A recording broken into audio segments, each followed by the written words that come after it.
materi ini. Oke, itu saja ya teman-teman ya.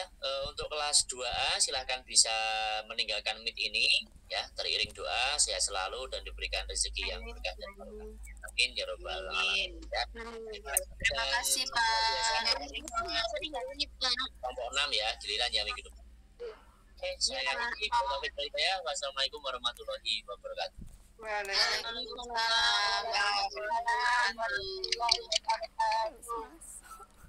Baik, terima kasih.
Cek sound dulu kelas 2B ya, betul ya? Benar Pak. Betul Pak. Oke, siap. Kelompok 5 monggo bisa disiapkan, ditampilkan saja PPT-nya dan segera dimulai saja ya, karena sudah pukul 10:34. Nanti saya akan menutup di 15 menit akhir ya teman-teman ya. Iya Pak. Oke Pak.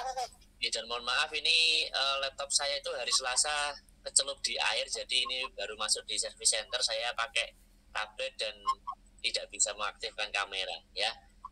Oke, monggo waktu sepenuhnya saya berikan ke kelompok 5 untuk memimpin diskusi dan nanti tanya jawab ya. Monggo silakan. Iya Pak, terima kasih.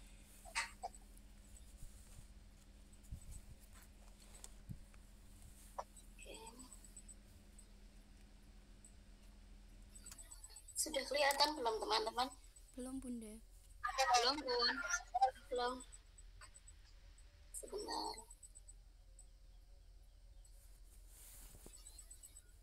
Ampun Bun. Sudah? Sudah Bunda. Oke.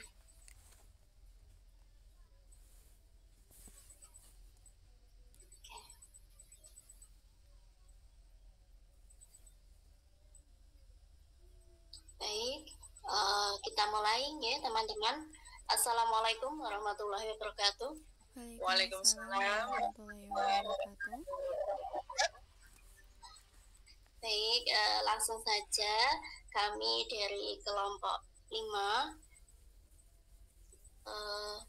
akan menyampaikan materi yang mana ini sudah kami gabung ya Bun, dari kami berlima itu kita sudah diskusi dan hasilnya akan disampaikan ini, yaitu metodologi pengembangan fisik motorik, yang mana di sini kita kebagian di motorik dasar anak usia dini.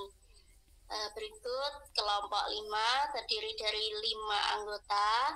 Ada Bunda Rina Minati Rahayu, yang kedua ada Bunda Riza Solehah, yang ketiga ada Bunda Dwi Dianingsih, yang keempat ada Bunda Betty Aryani, dan yang kelima ada Bunda Leni Rahmawati. Baik teman-teman, nanti sebelum mulai, setelah selesai kami menyampaikan materi, untuk tanya jawabnya nanti langsung pertanyaan semua dulu, ngoten nggih teman-teman. Jadi sesi tanya jawabnya pertanyaan dulu, baru nanti jawabannya begitu. Baik, terima kasih. Kita langsung saja ke materi motorik dasar anak usia dini.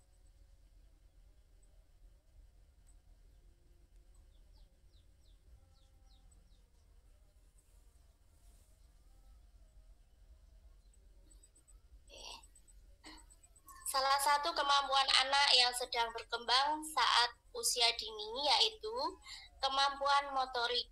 Aspek perkembangan motorik merupakan salah satu aspek perkembangan yang dapat mengintegrasikan perkembangan aspek yang lain. Motorik kasar adalah kemampuan anak dalam melakukan gerakan yang melibatkan otot besar seperti badan, lengan, dan kaki. Adapun contoh gerakan motorik dasar antara lain berjalan, berlari, melompat, dan merangkak. Ini seperti kegiatan kita setiap hari ya Bunda ya. Setiap hari kita pasti ada motorik kasar di dalam kelas maupun di luar kelas. Oke, selanjutnya saya ya Bunda ya. Standar tingkat pencapaian perkembangan motorik kasar anak usia dini sesuai dengan kelompok usia. Ini kita mengacu pada Peraturan Menteri Nomor 137 Tahun 2024 mengenai Standar Nasional Pendidikan Anak Usia Dini. Selanjutnya Bunda, slide-nya. Oke, anak usia dari 2 sampai 3 tahun berjalan sambil berjinjit, melompat ke depan dan ke belakang dengan 2 kaki, melempar dan menangkap bola, menari mengikuti irama, naik turun tangga atau tempat yang lebih tinggi atau rendah dengan berpegangan.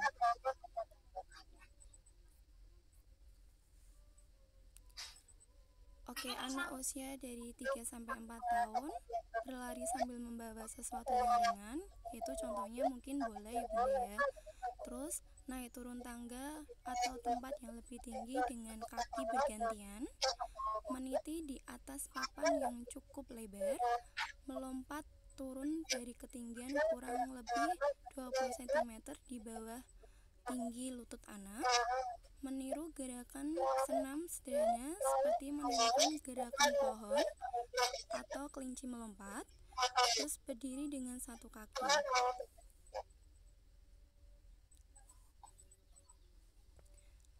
Anak usia 4-5 tahun yaitu menirukan gerakan binatang, pohon bertiup angin, pesawat terbang, terus melakukan gerakan menggantung atau bergelayut, melakukan gerakan melompat, meloncat, dan berlari secara terkoordinasi, melempar sesuatu secara terarah, menangkap sesuatu secara tepat, melakukan gerakan antisipasi, menendang sesuatu secara terarah, memanfaatkan alat permainan di luar kelas.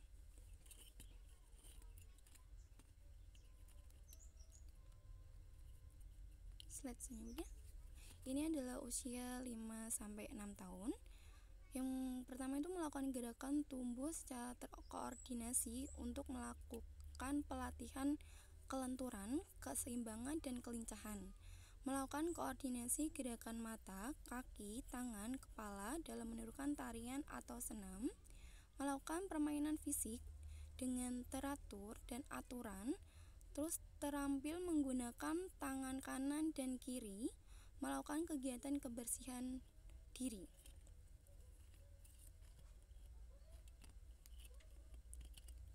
Selanjutnya Bunda Leka. Terima kasih Bun, waktunya saya lanjutkan ya. Genetik. Faktor genetik memiliki peran penting dan sangat berpengaruh dalam perkembangan fisik motorik anak usia dini. Beberapa aspek genetika yang mempengaruhi kemampuan motorik pada anak melibatkan pewarisan sifat dan predisposisi genetik tertentu. Selanjutnya lingkungan. Lingkungan yang mendukung rangsangan sensorik dan aktivitas fisik dapat merangsang perkembangan motorik anak. Alat permainan yang mendukung eksplorasi dan motorik dapat memberikan kontribusi positif. Selanjutnya, perkembangan otak. Perkembangan otak berperan penting dalam koordinasi gerakan dan pengembangan keterampilan motorik kompleks. Latihan fisik dapat merangsang pertumbuhan dan konektivitas otak. Selanjutnya, stimulasi.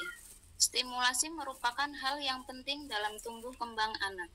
Anak yang mendapat stimulasi yang terarah dan teratur akan lebih cepat berkembang, terutama dalam perkembangan motorik kasar seperti berjalan, berlari, melompat, dan naik turun tangga, serta memotivasi anak untuk bergerak aktif.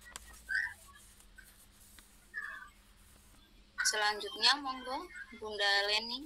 Terima kasih. Saya lanjutkan lagi ya Bunda. Untuk faktor yang mempengaruhi perkembangan motorik kasar, diantaranya yaitu dengan ini Bu, salah satunya yaitu cacat fisik. Anak dengan disabilitas memiliki kemungkinan mengalami gangguan pertumbuhan dan perkembangan, termasuk keterlambatan motorik kasar. Jadi untuk hal ini tentunya sudah jelas ya teman-teman ya, tanpa saya jelaskan pun.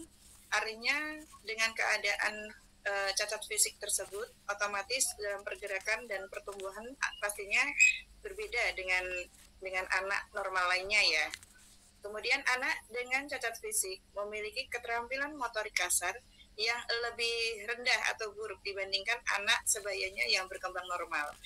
Ini dengan kata lain tidak tentunya sudah jelas bahwa kaitannya dengan perkembangan fisik motorik anak itu kan tentang pergerakan dengan koordinasi mata, tangan, dan kaki. Jadi untuk anak yang memiliki cacat fisik tentunya sudah jelas bahwa ada istilahnya tidak tertinggal ya, otomatis dia tidak bisa berkembang dalam pertumbuhan dan perkembangannya itu tidak sama dengan anak-anak normal pada umumnya. Gitu ya Bunda.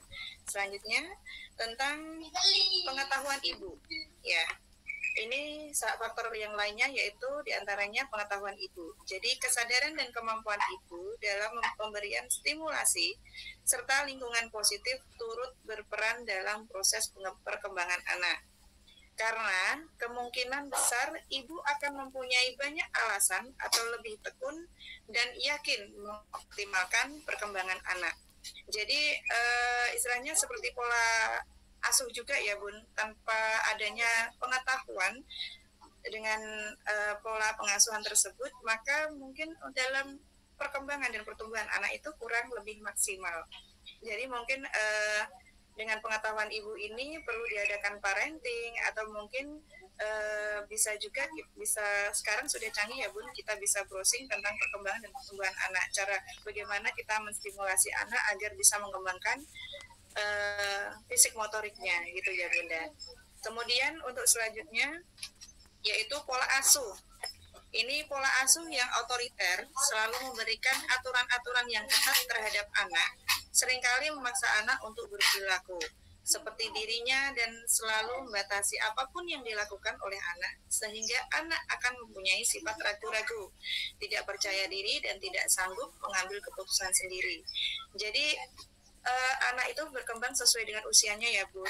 Jadi pola asuh yang salah juga bisa mengakibatkan keterlambatan dalam proses perkembangan dan pertumbuhan anak. Jadi semisal anak itu katakanlah kita merasa dia itu mampu, kalau kita drill itu pun juga bisa mematahkan apa? Mematahkan semangatnya juga.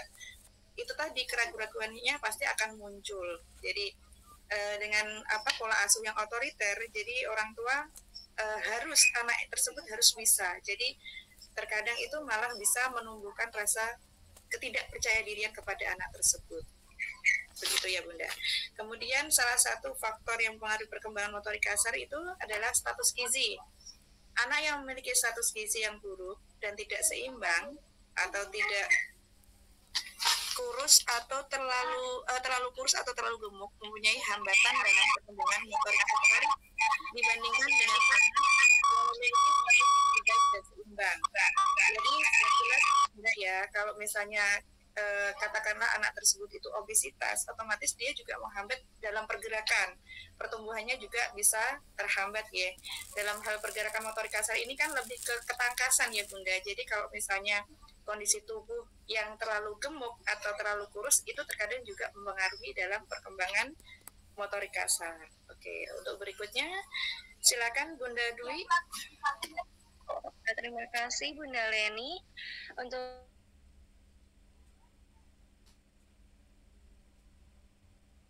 itu tentang gerakan motorik kasar anak usia dini.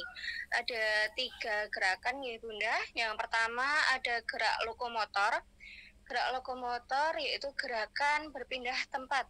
Dari katanya saja ya lokomotor. Seperti kita analoginya itu kayak kereta. Kereta kan ada lokomotif, ada gerbongnya. Gerbong nggak bisa jalan kalau nggak ada lokomotif seperti itu. Jadi lokomotor ini gerak untuk berpindah tempat, di mana bagian tubuh tertentu atau justru seluruh tubuh nih bergerak atau berpindah tempat. Misalnya yaitu berjalan, berlari, dan juga melompat.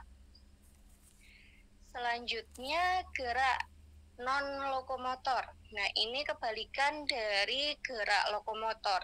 Gerak non-lokomotor yaitu gerakan tidak berpindah tempat, di mana sebagian anggota tubuh tertentu saja yang digerakkan, namun pindah tempat.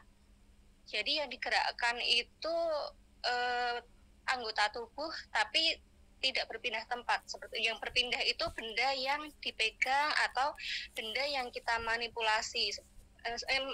Maksudnya kita cuman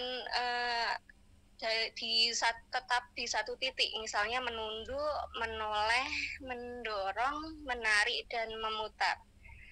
Saya tadi agak keliru, maaf. Selanjutnya gerakan manipulatif. Ini gerakan untuk memanipulasi benda. Kita perlu objek di sini, kita butuh benda. Gerakan yang menggunakan bagian tubuh seperti tangan atau kaki untuk menggerakkan atau memanipulasi suatu benda.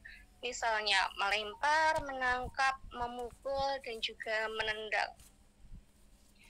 Selanjutnya, kegiatan yang dapat dilakukan untuk meningkatkan kemampuan motorik kasar anak yaitu seperti bermain permainan tradisional seperti main bakia, engklek, lompat tali, lompat kodok. Kemudian untuk melatih keseimbangan juga bisa berjalan di trotoar kecil, kemudian berjalan di atas papan atau garis, berjalan zigzag, itu kemudian lempar tangkap bola, bisa juga menendang bola, memasukkan bola ke dalam keranjang, kemudian bermain bowling itu juga bisa nih, naik sepeda, atau sekarang ada push bike itu. Kemudian ada juga kita bisa melakukan kegiatan gerak lagu dan juga senam. Seperti itu Bunda, saya kembalikan kepada moderator. Terima kasih.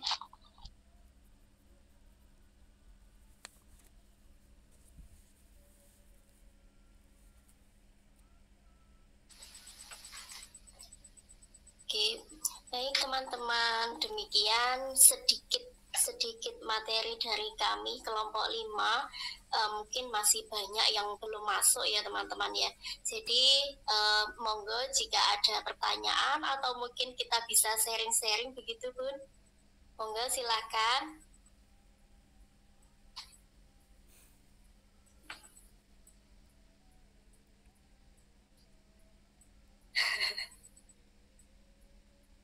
Mungkin Bunda Leni mau sharing apa Bun? Oke, mungkin kita kasih kesempatan kepada teman-teman bunda-bunda yang lain ya, mungkin bisa sharing sekilas dengan materi yang kita sampaikan Bunda, tentang mungkin pernah melihat kendala pada anak sesuai yang kami sampaikan, terus mungkin pengen tahu solusinya seperti apa, kita bahas bersama mungkin. Oke, ini ada Bunda Septi, monggo Bunda. Oke, terima kasih atas kesempatannya Bu. Ini jadi gini Bu, saya itu punya murid, usianya itu sudah usia 5-6 tahunan ya. Itu untuk fisik itu bagus Bun, maksudnya tidak ada kecacatan, tapi untuk dia itu belum bisa seperti anak usia 5 tahun. Jadi keterlambatan seperti itu loh Bu.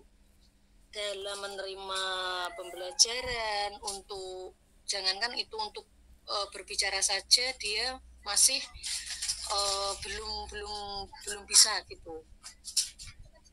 Terus untuk saat ini bagaimana cara kami untuk karena dari faktor orang tua juga sudah kami sampaikan bahwa anaknya itu Bu, maksudnya memang berbeda dengan yang lain gitu. Orang tuanya juga sudah tahu, juga sudah dibawa ke dokter, katanya ada permasalahan di bagian telinga atau bagaimana gitu Bu. Untuk diajak komunikasi pun anaknya juga tidak ada respon gitu. Tapi memang ada ada perubahan seperti tepuk-tepuk yang dulunya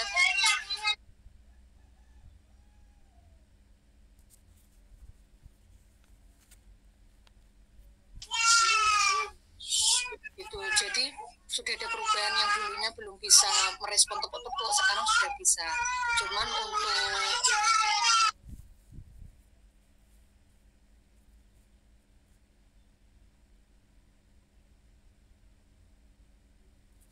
suaranya Bunda Septi.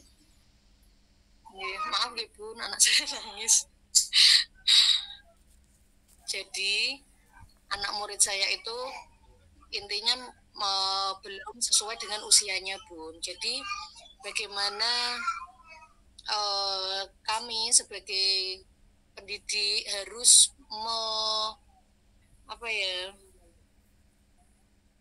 membuat anak itu maksudnya ada perubahan sedikit lah gitu loh Bun. Gitu ya Bu Betty.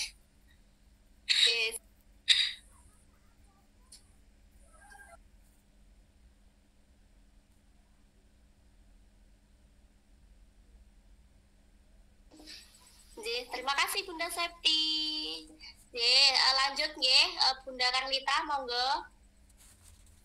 Oke, baik, terima kasih untuk kesempatannya. Yang ingin saya tanyakan adalah apakah ada korelasi antara perkembangan kemampuan motorik kasar anak terhadap keterlambatan bicara atau speech delay? Itu saja. Matur nuwun. Bunda Karlita, monggo teman-teman yang lain. Oke, Bunda Dian, monggo. Ini saya mau tanya untuk saya kan punya murid yang super aktif ini. Nah, untuk menstimulus anak yang super aktif ini supaya bisa melakukan gerak non lokomotor itu seperti apa ya? Kan kalau non lokomotor itu kan cuma menggeleng, pokoknya dia tidak berpindah tempat. Nah, anak ini tuh nggak bisa. Dia itu kemana-mana terus itu. Nah, sebenarnya itu juga kan bagian treatment supaya anak-anak tuh bisa belajar sedikit fokus gitu. Cuman sampai sekarang tuh kami belum bisa menerapkan itu. Jadi kalau ada kegiatan itu ya sudah betul kemana aja. Nah, itu mungkin minta tipsnya tuh supaya stimulus apa yang tepat buat anak yang super aktif ini supaya selain gerak lokomotor yang non lokomotor juga bisa. Mungkin itu saja. Terima kasih. Bunda Dian, monggo yang lain masih ada. Oke, kalau belum mungkin nanti ada mungkin nggih. Kita ke pertanyaannya Bunda Septi dulu nggih. Tadi Bunda Septi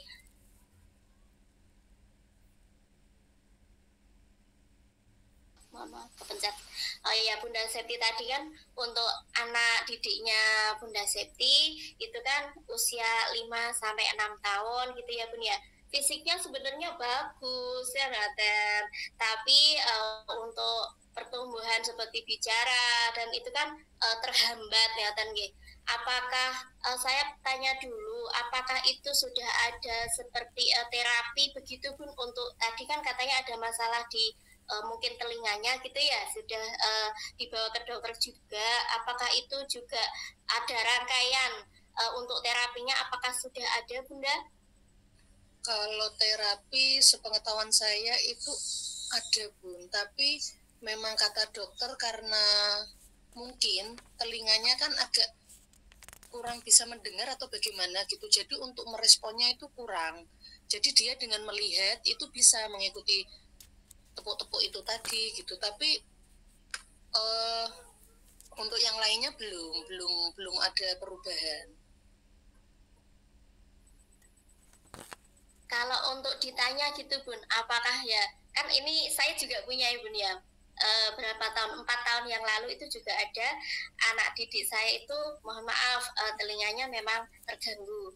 Nah itu di kelas ya hanya seperti itu tadi, bisa mengikuti, nulis bisa, dia hebat, nulisnya itu rapi banget kayak gitu ya, mewarnai juga rapi.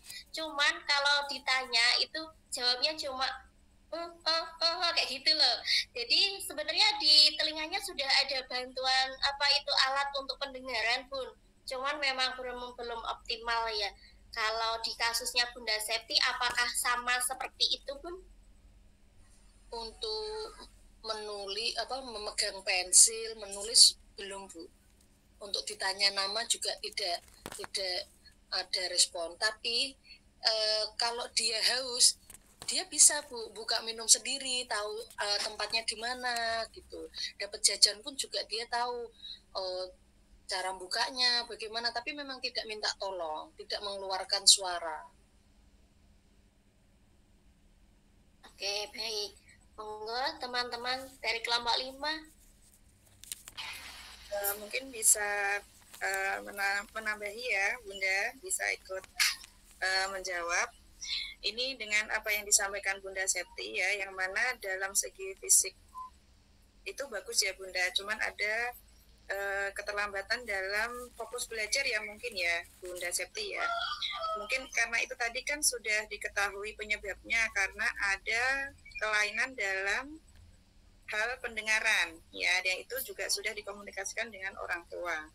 Dan ini mungkin kalau saya bisa istilahnya kita kan sharing ya Bun, mungkin bisa jadi masukan juga. Kita terapkan saja pembelajaran holistik integratif yang mana kita sudah tahu anak tersebut memiliki kekurangan dalam hal apa. Jadi pembelajaran yang kita berikan sesuai dengan porsi yang dia butuhkan. Artinya tetap pembelajaran kita berikan sama, cuman dalam penyampaiannya dikemas dalam bentuk yang berbeda. Jadi semisalnya kan itu tadi kayak Bunda Septi sampaikan, anak tersebut itu dalam hal fisik motorik halusnya itu kan kurang ya Bun. Tapi dalam hal respon dia itu sudah tanggap, kayak dapat jajan terus buka jajan sendiri. Jadi mungkin dalam hal penangkapannya pun juga berbeda dengan teman yang lainnya. Tetap kita dampingi tapi sesuai tahapannya Bun. Jadi memang ada keterlambatan di anak tersebut, tapi kita mungkin bisa istilahnya dalam pembelajaran kita bisa bukan pembedaan ya, tapi tetap kita sampaikan hal yang sama tapi dengan porsi yang berbeda. Mungkin bisa dipahami maksud saya ya Bun. Oke, seperti di pembelajaran holistik integratif kan itu pendekatan yang dilakukan untuk memenuhi kebutuhan anak usia dini secara menyeluruh dan sistematis. Jadi memang dalam pembelajaran itu kan memang tidak ada pembedaan ya. Tetap anak kita dampingi dengan istilahnya kita dampingi menyeluruh, istilahnya sama, tidak ada pembedaan. Cuman mungkin dalam hal pendampingannya yang porsinya saja yang mungkin kita sesuaikan dengan kekurangannya itu. Jadi kalau yang lain itu kan misalnya dalam hal istilahnya mengenal warna mungkin ya, mengenal warna mungkin untuk yang lainnya sudah warna primer, ketiganya sudah paham. Mungkin untuk anak tersebut kita mengenalkan bertahap satu warna saja. Nah ini pun juga dia belum bisa, kita mungkin dalam hal ragama yang kita sampaikan supaya kita fokusnya anak tersebut bisa mengetahui oh ini itu warna merah misalnya, seperti itu. Jadi tetap warna kita pengenalan warna kita sampaikan, cuman porsinya yang kita sesuaikan dengan kemampuan anak tersebut gitu Bunda. Mungkin ada yang mau menambahi Bunda yang lainnya, silakan. Nggih, Bunda, sedikit saya menambahkan, nggih, saya izin menambahkan. Di sini kita kan membahas tentang motorik kasar, nggih. Nah, padahal dalam motorik kasar, terutama tadi kita ngobrol tentang gerak lokomotor, itu ya tentang berpindah tempat, kemudian tentang keseimbangan juga. Di dalam gerak motorik kasar itu, bukan hanya tentang tangan dan kaki, tapi ada koordinasi dengan anggota tubuh yang lain yang tidak kalah penting adalah tentang penglihatan dan juga pendengaran. Nah, di sini tadi siswa dari Bunda Septing ya itu kan sudah terdeteksi sebenarnya ya dari dokter spesialis juga bahwa pendengarannya bermasalah. Nah, tentu saja ini akan berpengaruh dengan motorik kasar anak seperti itu. Jadi akar permasalahannya kan berarti di ini pendengaran ini. Jadi tentu saja kita harus memberikan stimulasi dan juga pelatihan-pelatihan yang kegiatan yang harus ditempuh seperti apa sesuai arahan dokter spesialis itu. Tapi tentu saja kita harus menyadari bahwa itu tidak akan maksimal, anak tersebut tidak akan normal seperti anak yang lain kecuali akar permasalahan tersebut dicabut. Yaitu kan akar permasalahannya kan masalah pendengaran, jadi mungkin anak itu atau butuh alat dengar atau apa. Nah, tapi kalau sebelum jauh ke situ ya itu yang bisa kita terapkan seperti yang sudah disampaikan oleh Bunda Leni tadi ya. Kita menerapkan pembelajaran inklusi, setiap anak beda-beda, pendekatan ke anak ini seperti apa, ya kita gali, kita cari apakah perlu kita berbicara sedikit dengan nada keras di dekat anak tersebut atau lebih bicaranya lebih mendekat ke anak tersebut biar materi yang kita sampaikan tersebut sampai atau seperti apa, kan kita bisa gali di situ. Terima kasih Bunda. Oke, terima kasih Bun. Ini monggo Bunda Femeka. Ya, terima kasih Bunda Betty. Alhamdulillah ini berbagi ilmu aja ya Bun. Kemarin itu karena kan saya juga ikut ke penanganan ABK. Nah, kebetulan materi kemarin itu membahas tentang tunarungu Bun.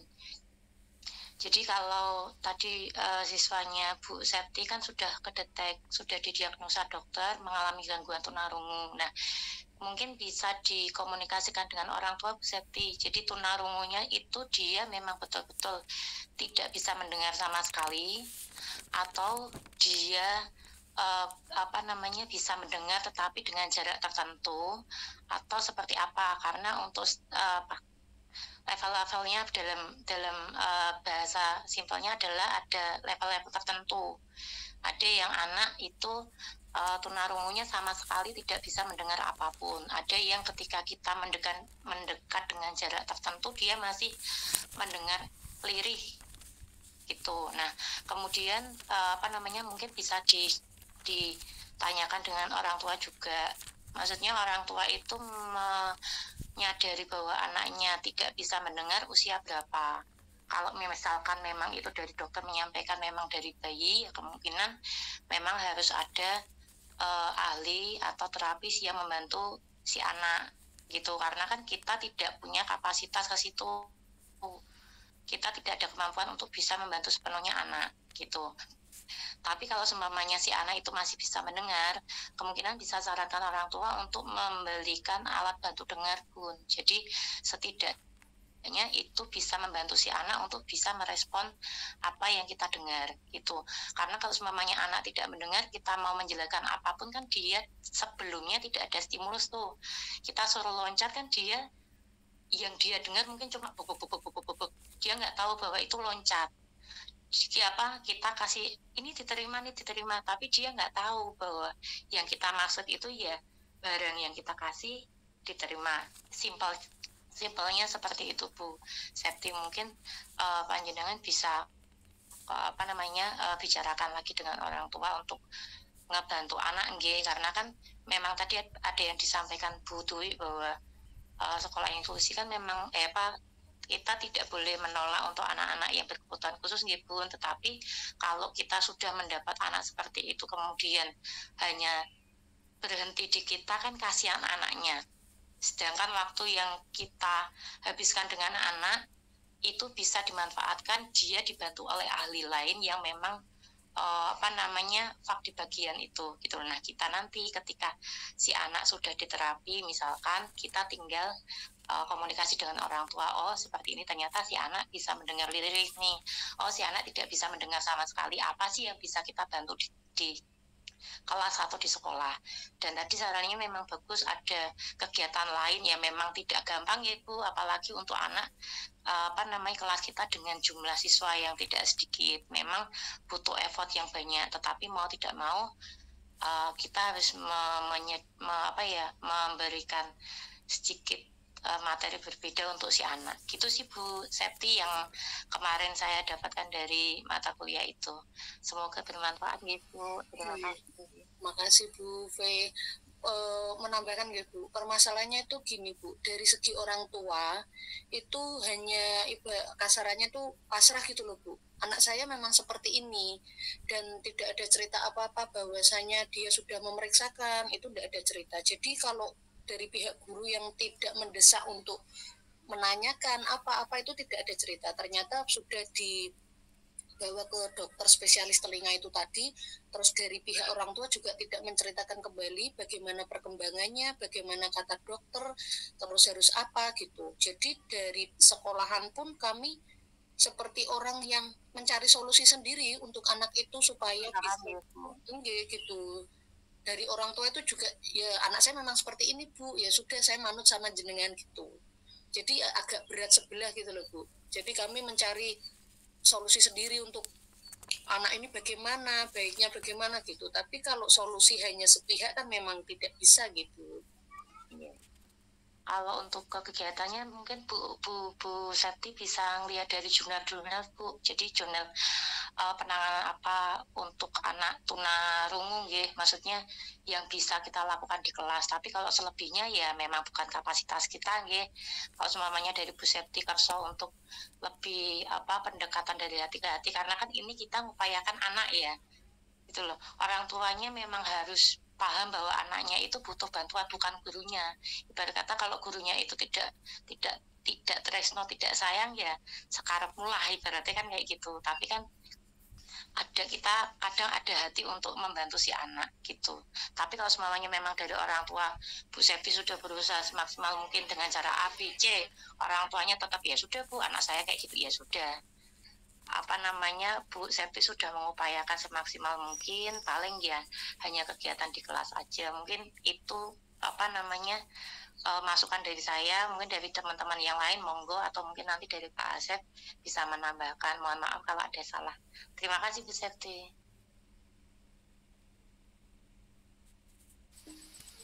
Oke, baik.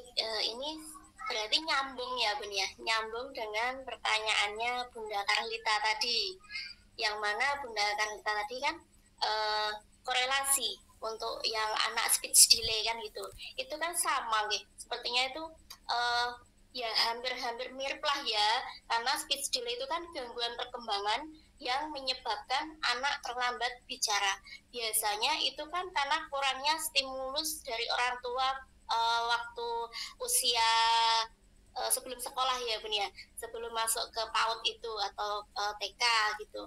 Jadi ini nyambung dengan yang dikatakan Bunda Septi tadi, yang mohon maaf tunarungu atau ada gangguan di pendengaran, kan itu juga salah satu faktor juga, karena gangguan pendengaran makanya anak itu bisa speech delay. Tapi enggak kok melulu karena tunarungu, tidak. Itu kan hanya ada beberapa faktor yang menyebabkan speech delay. Contohnya kan ada gangguan fungsi pendengaran tadi ya Bun ya, terus ada dari kelahiran prematur, itu bisa menyebabkan anak tersebut speech delay juga.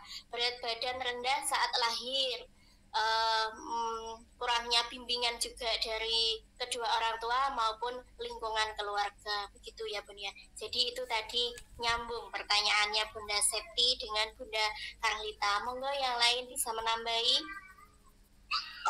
Tapi ngapunten Bun, saya tanya lagi. Tapi itu ada hubungannya nggak sih Bun? Karena di kelas saya itu ada anak yang speech delay, tapi untuk perkembangan motorik kasarnya itu bagus lah. Itu yang saya tanyakan, itu ada hubungannya nggak sih sebenarnya perkembangan fisik motorik anak sama kemampuan bicara anak itu ada hubungannya apa enggak?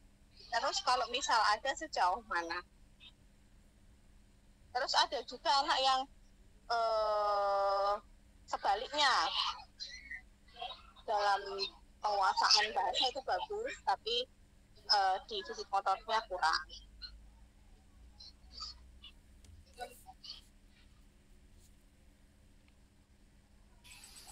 Oke, monggo teman-teman.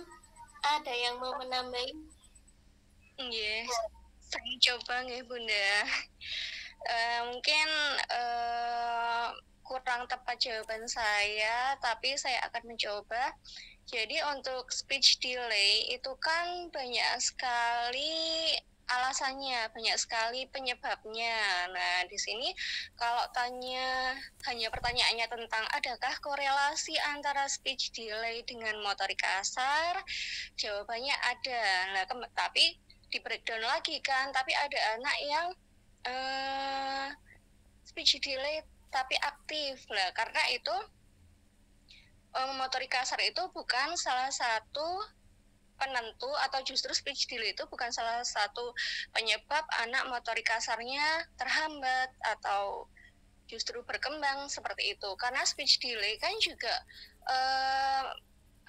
penyebabnya banyak. Misalnya kalau speech delay tentang anak yang kurang stimulasi seperti itu, dia sebelum usia sekolah dia cuma di rumah, cuma dipegangin HP, cuma nonton TV, nggak ada stimulasi, anak kurang gerak seperti itu kan, jadi motorik kasarnya jadi tidak berkembang seperti itu. Jadi tapi kalau ada kasus lain, anaknya speech delay tapi kok aktif sekali ya, lah itu kurang tahu juga nih. Kami coba cari informasi lebih lanjut lagi, atau ada teman-teman yang bisa bantu jawab nih, monggo. Saya coba ya Bu. Monggo Bunda Watini, monggo. Ya, tapi ini cuman istilahnya bagi pengalaman aja di tempat saya. Kebetulan saya punya anak yang belum lancar bicara tapi motorik kasarnya bagus. Terus ada anak yang lancar bicara, motorik kasarnya ini terhambat. Nah, ternyata setelah saya bicara sama orang tua, terus saya minta untuk ke tumbuh kembang, itu katanya yang ini yang anaknya yang istilahnya motorik kasarnya lancar itu dia terhambat di masa pertumbuhan pas kecil, seperti yang pernah dibilang bukan kemarin, dia fase merangkaknya kurang. Jadi itu ternyata berdampak pada bicaranya yang ini yang belum lancar saat ini. Terus yang sekarang bicaranya sudah lancar, motorik kasarnya terhambat, itu pasti terapi ternyata dia harus terapi perilaku motorik kasar dulu, baru ke terapi yang bicara. Nah, kemungkinan besar ada hubungannya seperti itu. Gitu aja Bu yang saya bisa berikan. Semoga bisa menambah wawasan.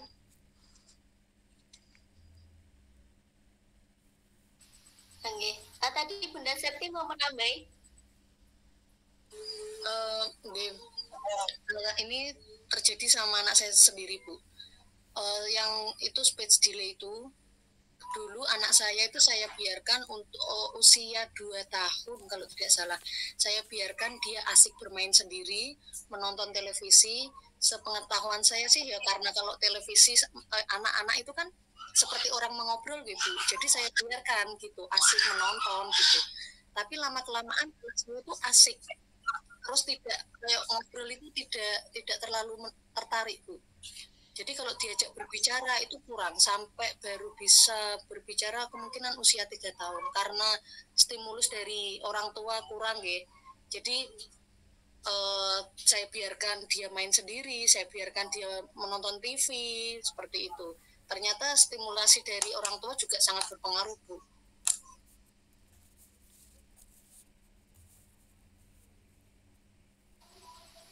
Oke, mungkin menambahi juga ya Bun, seperti yang sudah kami sampaikan, faktor-faktor tentang yang mempengaruhi ya Bun, tentang motorik kasar ya. Itu tadi memang seperti yang disampaikan Bunda Septi, tentang pola asuh juga mempengaruhi. Terkadang orang tua itu merasa perkembangan anak di usianya sekian, anakku bisa seperti ini, itu sudah senang, sudah bangga, tanpa diimbangi dengan stimulasi untuk berbicara.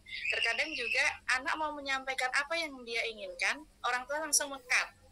Gitu ya Bun. Terkadang itu juga bisa jadi pengaruh, salah satu pengaruh anak bisa punya keterlambatan dalam hal berbicara.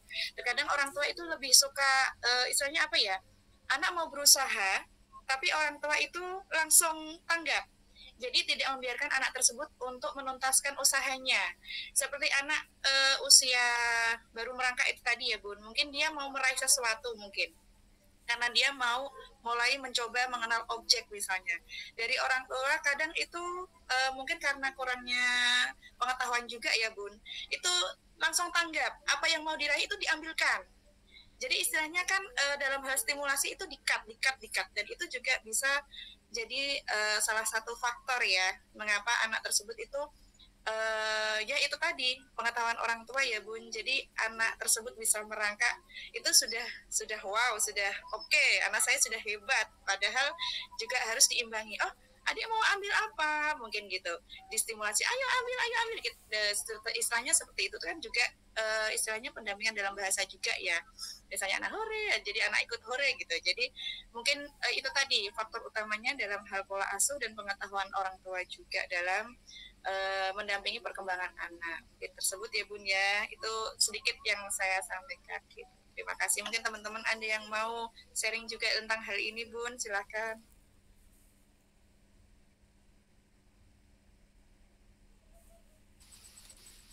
Monggo, ada lagi yang mau sharing atau menambahi tadi pertanyaan dari Bunda Tanglita nggih? Apa sudah cukup? Nggih, cukup. Terima kasih Bunda. Oke, terima kasih.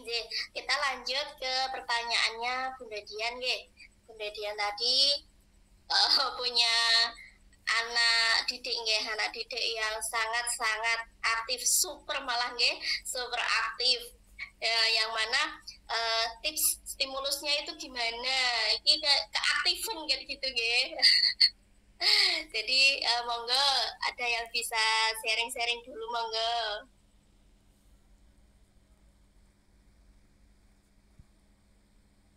Mungkin sedikit sharing juga ya Bu Dian ya dan teman-teman ya. Kebetulan saya juga di kelas saya itu ada anak yang super aktif juga seperti apa yang disampaikan Bu Dian. Yaitu tidak bisa diam Bun. Dalam waktu penyampaian tema pun, duduk melingkar pun, dia itu pasti ada aja aksinya gitu. Jadi sejauh ini usaha apa yang saya lakukan itu, anak tersebut itu kan tergolong aktif ya Bun. Jadi lebih ke ini Bun, dikasih tanggung jawab. Jadi anak tersebut saya libatkan dalam pembelajaran. Misalnya dalam mulai masuk pembelajaran. Kakak, tolong dong Bunda dibantu. Teman-temannya disuruh duduk. Nah seperti itu Bun. Jadi istilahnya kita memberikan istilahnya usaha yang saya sampaikan itu tentang artinya tanggung jawab. Jadi anak tersebut itu lebih suka Bun kalau dikasih tanggung jawab. Jadi alhamdulillah sampai sekarang dia pun juga bisa terkondisikan. Jadi istilahnya porosnya di dia. Karena dia yang mengatur teman-temannya untuk duduk otomatis dan dia pun juga tahu kalau saat duduk itu kan penyampaian materi ya. Jadi kalau Bu Guru sedang berbicara, teman-teman diam misalnya kan istilahnya ada aturan di awal ya Bun. Kesepakatan di awal, bukan aturan, kesepakatan di awal. Nah, dia karena dari awal sudah dikasih tanggung jawab untuk mengatur teman-temannya, mengarahkan teman-temannya untuk duduk. Artinya dia merasa ada tanggung jawab di situ juga, ini sampai selesai teman-teman harus duduk. Jadi alhamdulillah sampai sekarang kondusif Bunda. Jadi dia merasa ada tanggung jawab. Jadi dia belajar dari itu, dia bisa mengondisikan gerak tubuhnya yang terlalu aktif itu tadi, Bun. Mungkin ini salah satu tips dari saya, mungkin bisa diterapkan Bunda Dian. Terima kasih teman-teman yang percaya diri ya. Dia itu ini Bun, aktif Bun. Temennya misalnya duduk, sudah kalau dia tidak saya kasih tanggung jawab Bun. Entah itu temennya pakai peci, diambil, dilempar. Seperti itu Bun. Jadi dari awal seperti dia itu seperti ketua kelas lah. Kakak, Bunda mau ambil buku. Tolong teman-temannya disuruh diam ya Kak. Ya nanti yang lari-larian disuruh duduk. Iya Bunda gitu. Jadi dia itu langsung jiwa tanggung jawabnya keluar Bun. Seperti itu. Jadi alhamdulillah sampai sekarang kondusif Bun.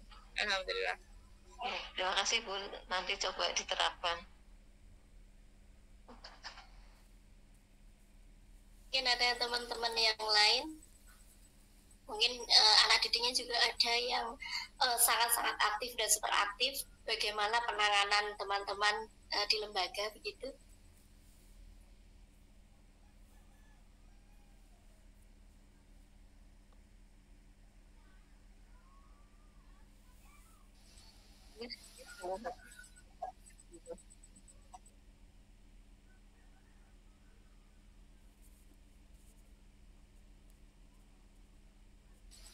Bagaimana, sudah teman-teman? Cukup?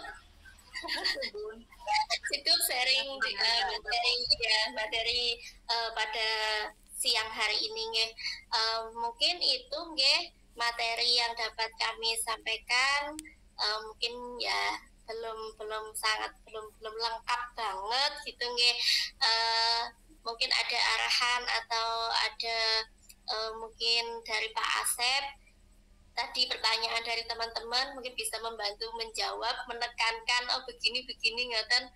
Terima kasih, ini tadi paparan materi dari kelompok 5. Jika ada kurang, jika ada salahnya kami mohon maaf yang sebesar-besarnya.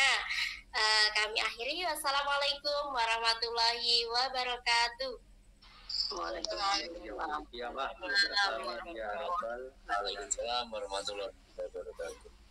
Baik, terima kasih kelompok 5 ya, sudah dengan baik membawakan temanya terkait dengan motorik kasar ya. Mohon maaf nih yang baru bergabung, nih saya tidak bisa mengaktifkan kamera karena pakai tablet ya. Laptopnya kecelup air jadi harus masuk rumah sakit elektronik ya. Oke, mohon izin saya share screen ya. Ini saya mempertegas saja ya teman-teman ya, karena sudah materinya disampaikan sudah bagus. Termasuk juga ada studi kasusnya juga dari beberapa pertanyaan. Oke, saya memastikan saja untuk nanti jangan sampai bisa ini ya lewat nanti materinya untuk anak-anak. Nah, masih ada 5 menit ya. Oke, baik teman-teman, izin saya mulai dari sini dulu ya terkait dengan motorik kasar. Jadi yang saya lingkari ini itu adalah yang mutlak harus teman-teman sampaikan atau bunda-bunda sampaikan di lembaga masing-masing, baik itu di PAUD maupun di TK ya. Nah, mungkin pada waktu awal sudah saya sampaikan ya, kodrat manusia itu ya memang makhluk sosial ya. Dengan dia makhluk sosial tentunya dia dituntut untuk bisa bergerak ya. Dengan bergerak dia bisa akan kemana-mana. Nah, inilah kodrat manusia. Dengan tidak bergerak ya manusia itu muspro ya, mubadir gitu loh, nggak akan ada gunanya. Nah, maka dari itu inilah yang sebetulnya ini banyak terlupakan ya di era-era sekarang ya. Sekarang anak-anak lebih dulu dengan literasi numerasi, literasi membaca menulis, tapi kadang-kadang literasi fisiknya ini tidak sebanding dengan duanya itu ya. Padahal ini penting untuk anak-anak. Kenapa? Ini memberikan fondasi. Ketika dia bergerak, ketika dia nanti efeknya sehat, tentunya ketika akan dipacu oleh itu numerasi, kemudian membaca menulis ya dia akan bisa maksimal. Nah, sebetulnya letaknya di sini ya teman-teman ya.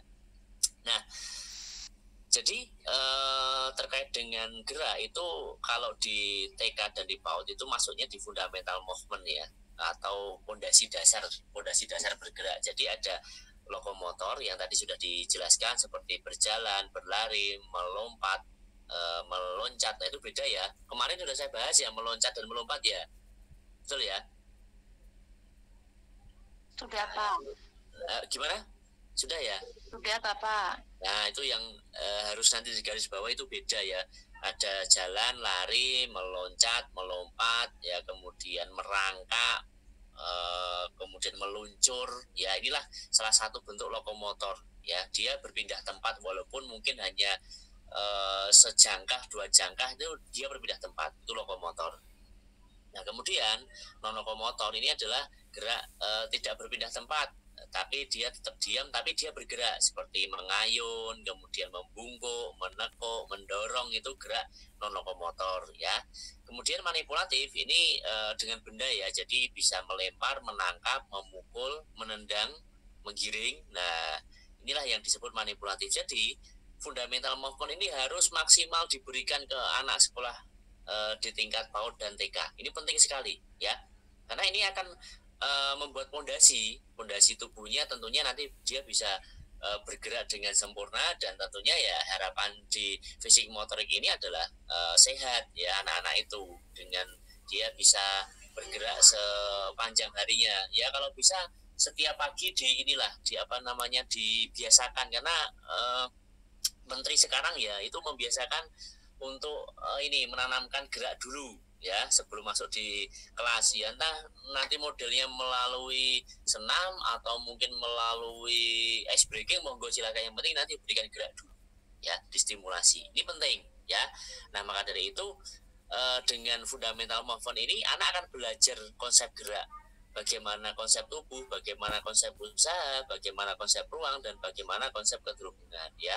Konsep tubuh ini bagaimana dia itu tahu loh, oh berlari itu seperti ini, kemudian melompat itu seperti ini, meloncat seperti ini, melempar itu seperti ini, menangkap seperti ini, dan manfaatnya itu tahu anak-anak itu. Ini untuk apa sih manfaatnya? Nah, ini di konsep tubuh ya. Kemudian konsep usaha. Nah, konsep usaha ini terkait dia sudah dia sudah bisa berlari, gini saya contohkan satu ya, dia sudah bisa berlari. Nah, gurunya ini mematok ini jaraknya harus misalkan 10 meter nih, dari titik A sampai titik B. Ayo anak-anak berlari. Nah, dia mampu sampai garis start sampai garis finish. Nah, ini konsep usaha ya, dia mampu. Kemudian konsep ruang ini terkait dengan space ya, space. Nah, contoh saja ini ya, balok titian ya, balok titian lebih mudah lah. Balok titian, nah dia harus bisa berjalan sampai ujung A sampai B, garis start sampai finish, tidak tidak keluar dari garis dari balok titian itu, atau mungkin tidak terjatuh dari balok titian itu. Nah, ini konsep ruang. Kemudian konsep keterhubungan ini adalah bagaimana dia bisa bersosial, misalkan berjalan bergandengan, berlari bergandengan, atau mungkin membuat lingkaran bergandengan. Nah, inilah yang harus diajarkan ya di tingkat dasar seperti ini ya. Nah, 2 ini penting sekali ya, karena sekali lagi kodrat manusia itu adalah makhluk sosial, dan gerak itu mutlak harus diberikan secara penuh ya. Nah, maka dari itu inilah pentingnya ya. Kadang-kadang saya itu pun agak cemburu apabila literasi itu yang fisik tidak disampaikan ya. Banyak yang numerasi, kemudian banyak membaca, menulis, berhitung dan sebagainya lah. Tapi loh, kok mengapa literasi fisik ini tidak disampaikan? Padahal ini penting untuk si anak itu, apalagi di fase pondasi seperti ini ya. Dan yang kedua, di gerak ini ya, fundamental movement ini bisa menjadikan ini teman-teman asesmen diagnostik ya. Ini saya ganti slide berikutnya ya. Sebentar.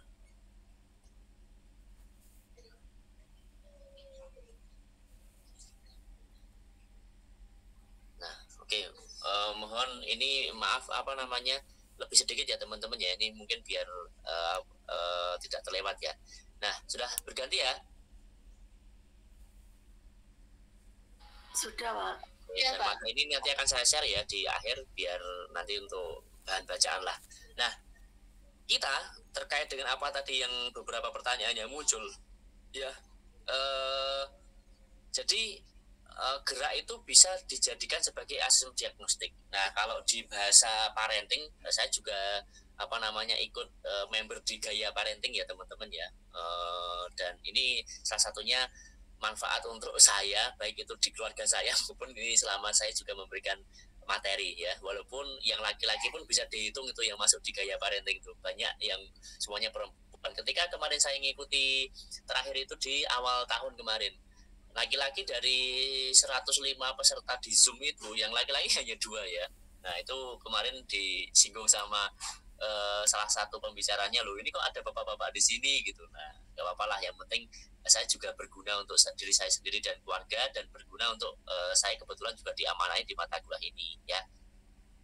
Nah di motorik ini terkenal dengan, kalau bahasa parenting adalah red flag. Red flag itu adalah tanda bahaya, dan kalau tanda bahaya ini harus segera mungkin dilaporkan ke tumbuh kembang. Ini tidak bisa guru yang menghandle, mustahil ya. Nah maka dari itu penting ya, ketika kita bicara di anak usia PAUD ya, ini 3 tahun, tidak bisa naik turun tangga sendiri, tidak bisa berlari, melompat, meloncat. Nah ini berbahaya ya.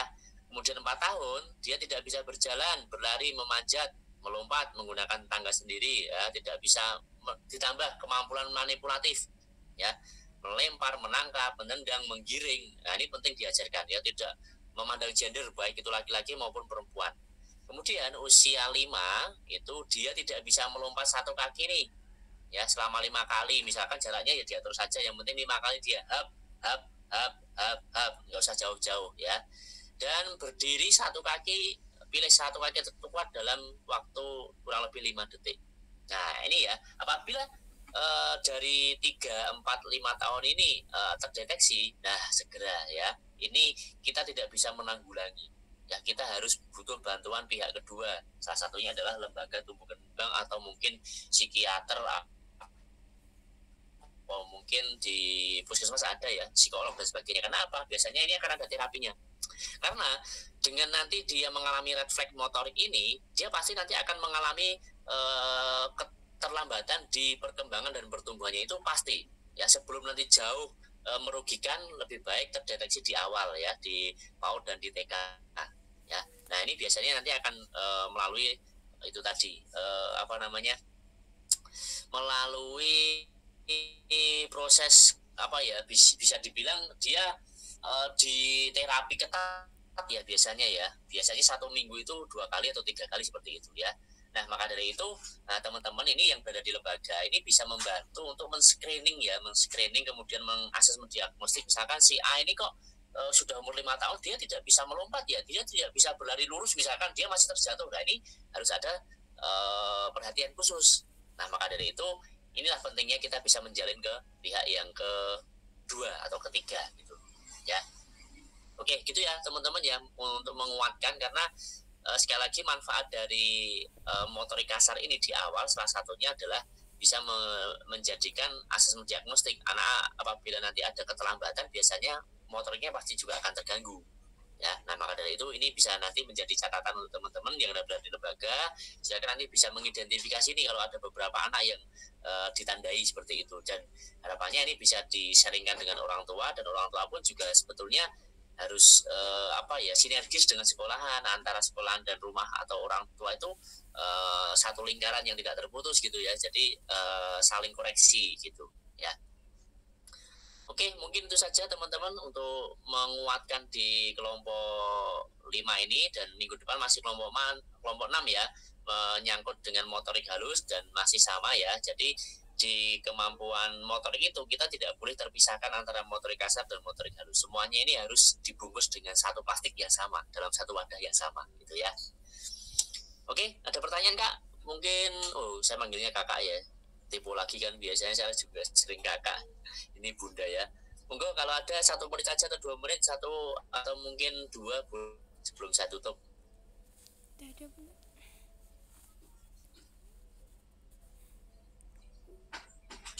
Oke, cukup ya. Datanya sudah, perutnya sudah digoyang-goyang oleh ini ya. Oleh asamnya ya.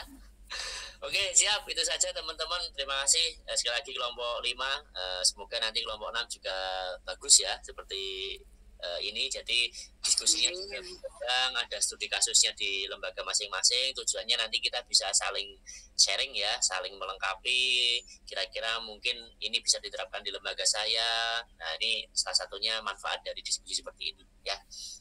Oke, kalau tidak ada yang ditanyakan, saya rasa cukup ya. Teriring doa terbaik, sehat selalu ya teman-teman ya, diberikan rezeki yang berkah barokah. Amin. Ya, maaf bisa keluar dari Meet ya.